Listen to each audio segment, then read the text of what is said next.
Now today in the battle arena, we've got the Avengers, Earth's Mightiest Heroes, going up against one of the biggest threats out there in the MCU, the Fire Demon Surtur.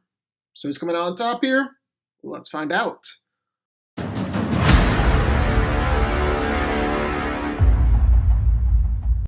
Alright, so we all know who the Avengers are. But just who is Surtur again? So the Fire Demon is key to the Ragnarok prophecy, as he is the one who'd bring about the destruction of Asgard. In an effort to prevent the prophecy, Odin defeated Surtur thousands of years ago, and took the source of his power, the eternal flame, back to Asgard, and confined Surtur to exile, where he remained for over 5,000 years. After Odin went missing, though, Surtur intended to finally start Ragnarok, only to be defeated by Thor. Loki then later resurrected him with the eternal flame, and used him to defeat Hela. Surtur then fulfilled the prophecy of Ragnarok by destroying Asgard, along with Hela and himself in the process. So here's the thing. Surtur is one of the most powerful beings in the universe, as even while he was still weakened, he was able to nearly overpower Thor and take blows from Mjolnir. Then in his final form, once he got to Asgard, well, Surtur was able to burst out of the royal palace like it was nothing. He was able to destroy buildings, level mountains, even with his Twilight Sword, well, he destroyed the entire realm of Asgard. Asgard is one of the 9 realms, alongside realms like Earth, Nidavellir, and Jotunheim, and Surtur just freaking destroyed it.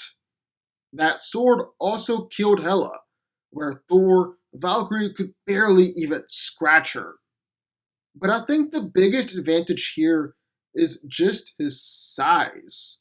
Holy crap, his size. So just how big is Surtur? Oh, no big deal, just 4,000 meters tall. 4,000 meters. And he's going up against just normal humans.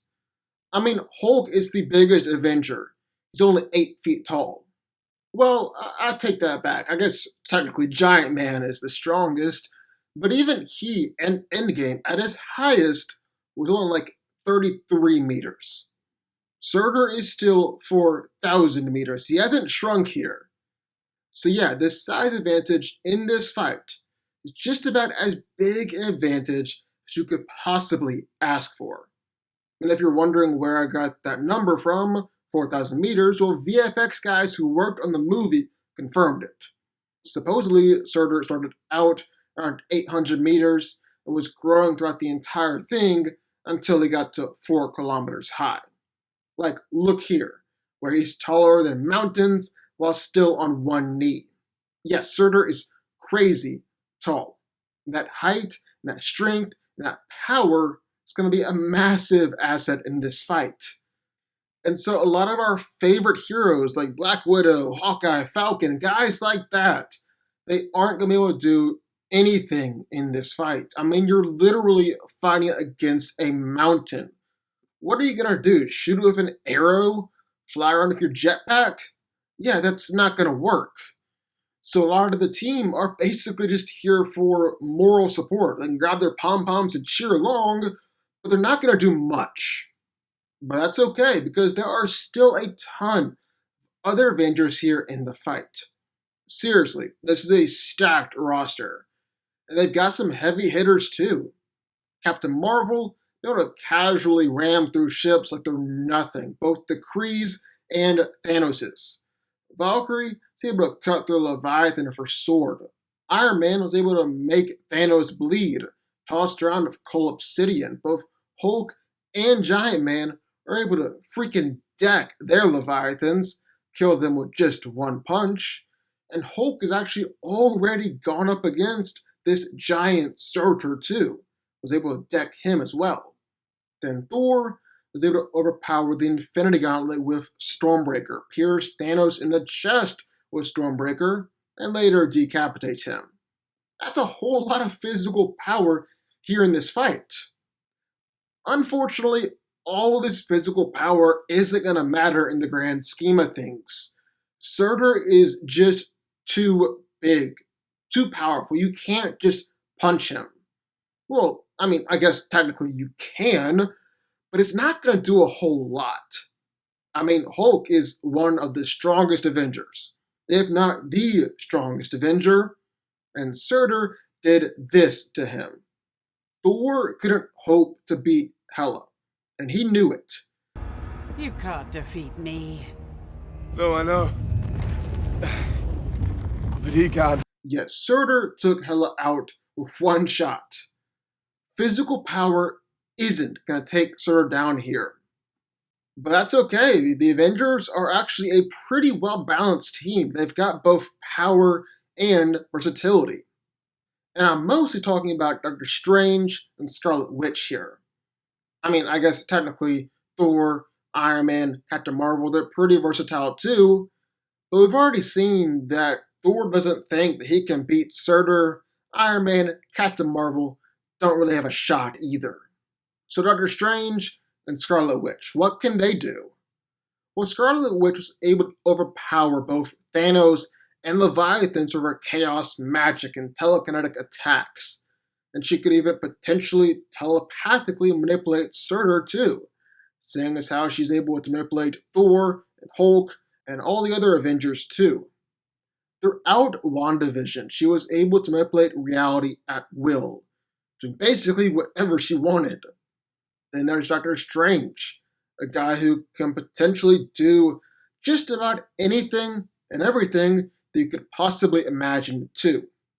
But the thing is, we can't just talk about Doctor Strange's potential, what he could possibly do. We can only talk about what we've seen him do up on the big screen. And it sucks because he no longer has the Time Stone. That's a big loss for him. And on top of that, Strange has never battled against anything with the sheer scale of Surtur, meaning that he's never cast crimson bands to restrain something so big, or created portals to trap him on that size. Then I'm not even sure Doctor Strange will actually get the chance, seeing as how his shields were broken by Thanos and other attacks, and Surtur has a whole lot more force and weight behind his strikes. I guess potentially Strange could trap him in the mirror dimension, or Scarlet Witch can manipulate him and reality along with it with her big ol' hex wave. But who am I going to put more stock behind? The glass cannons on the Avengers. People that can potentially take out Surtur, but also potentially be knocked out by a random blast, or the Fire Demon, who can both destroy Asgard and casually withstand blasts that level cities and mountains. Yeah, I'm not sure I trust the durability enough to say that Strange, Scarlet Witch, can reliably beat Surtur without being taken out first. They're kind of the only two who could do it. I mean, behind them, Hulk and Thor are the team's heavy hitters. I've already seen what happens when those two try and go up against Surtur. Bottom line, cherry on top, if the Avengers struggled so much to put down Thanos, I can't imagine that they do much better against Surtur, the guy who destroyed Asgard, the guy who's empowered by the eternal flame, a guy who it took prime Odin, a sky father god, to beat him. And even then, it was by the skin of his teeth. The Avengers are great. They're like my favorite superhero team out there. But do I really think they can take down Surtur? No, I think Surtur is just too big of a threat. He is just too much, even for them. So yeah, I think Surtur is coming out on top here. Surtur wins. But what do y'all think? Who do you think wins this fight? Do you think Surtur takes it on top? Or do you think the Avengers find some way to beat them? How would the Avengers beat this guy? Sign off in the comments down below. Also, be sure that like button, subscribe button, and turn on notifications, and I will see y'all next time.